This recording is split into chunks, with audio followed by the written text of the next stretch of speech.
This is the new Honda Gold Wing, keyless. As long as you've got the key close or on your person, you're going to get this light here. Give it a turn, on it'll come. It'll program itself up. Once it's up to speed and it's happy with its environment, I'm going to pause it right here.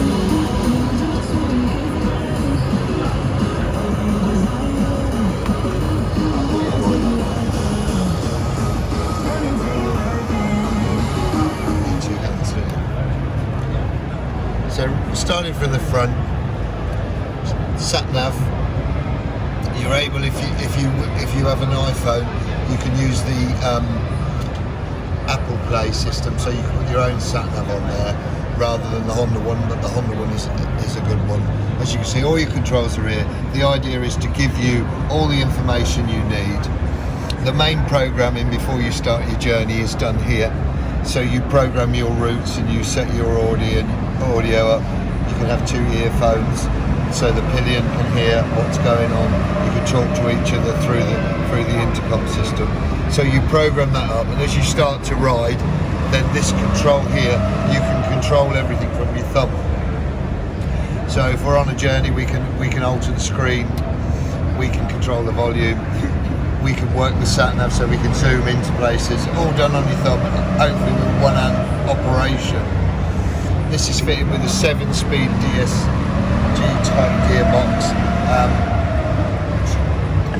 The programming on this is done from this lever, so before you start your journey, you can select, first mode is D.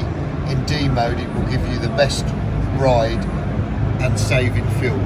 So if you rode from here to the Shoei side, by the time you got there, you'd be doing sort of, say, 40 miles an hour, but you might be in 4th gear, because it knows it can pull. It can pull in 4th, so it's working, keeping a low fuel burn. If you press it again, it'll go into sport mode, and the modes are on here. In sport mode, it will hold and only change gear at maximum torque, so you'd only be just going into 2nd there. At any time you can change the type of riding, the way the transmission operates. So if you can see up here, so there's your sport mode, econ mode, rain mode and tour mode. What that does is work out the transmission to make it more sensitive to the road conditions it's going.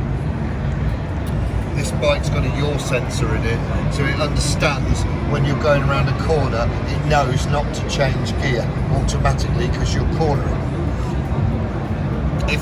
If you come to an emergency situation, you come around a corner and something's blocking your way, if you grab the front brake, it measures the suspension compression, how much you're braking, what the temperature in the air is, what the traction is in the road, what the front wheel's doing, what the back wheel's doing, and if it needs to intervene by changing down, it will.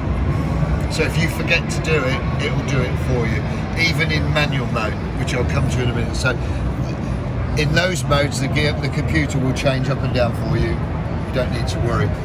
If you don't like that, you can turn it off and you can use manual mode. Now in manual mode, if you select 1st gear, it won't change gear till you tell it. So if you accelerate away and just leave it, it will just hit the rev limiter and stay there. If you want to change up, you press it once, twice, just keep pressing it and the gear lever will go up to 7th gear. When you want to come down, or if you're coming up to a roundabout, press on the downshift, it will go down. You can use these levers back in auto mode to override.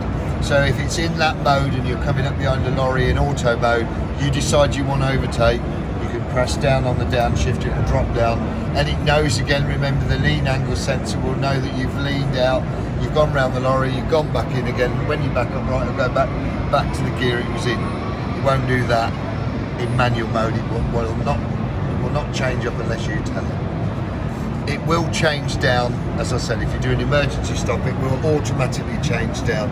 The programming of the bike is never to stall, so it won't stall. Whatever you do, it won't let you stall. It will just change down to keep it right. And go back to the bus syndrome. If the bus is in your way and you pull out, the bus moves out the way, you're down to 15 miles an hour, you release the brakes and carry on. So that's kind of the transmission system. It does a lot more than that, and it will learn to ride. It's a smart system. It will ride how you want it to. it learns as you go along.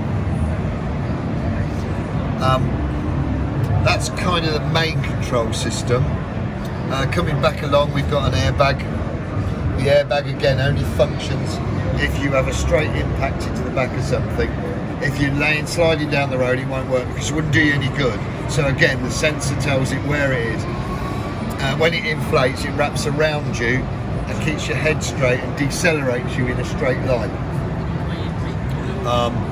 I've seen a video of a guy's bike that actually ran into the back of a truck, and he's standing on the side of the road. The bike is completely smashed to pieces. The front wheel's broken off. It's rammed right under the engine. All the front's in, and he's standing next to the road, waiting for the recovery truck. So it kind of works for me.